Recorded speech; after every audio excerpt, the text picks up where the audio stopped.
This video introduces GeoDim BOM for Autodesk Inventor, focusing on its feature for changing and managing drawing numbers and part numbers. This feature automatically renames part and drawing files based on the drawing numbers organized in the BOM, while synchronizing related drawing references to keep design files and drawing data consistent.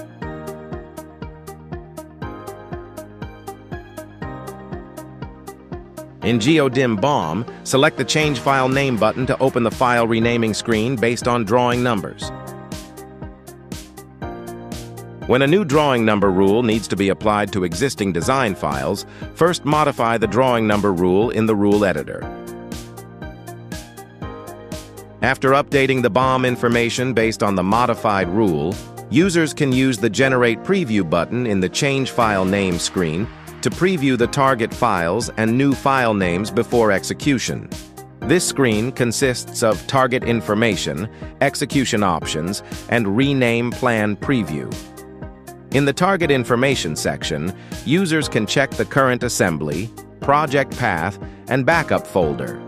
In the execution options section, users can select how to rename files based on drawing numbers and how to synchronize drawing references.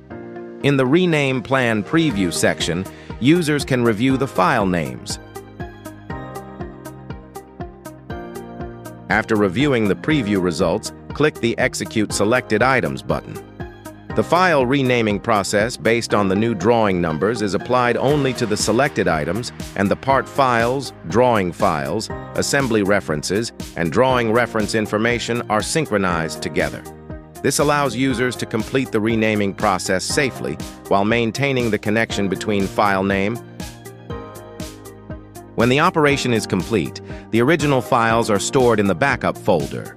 This allows users to compare the modified files with the original files and, if necessary, restore the previous state using the backup data.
With this feature, users can preview the changes in advance and safely execute only the required items.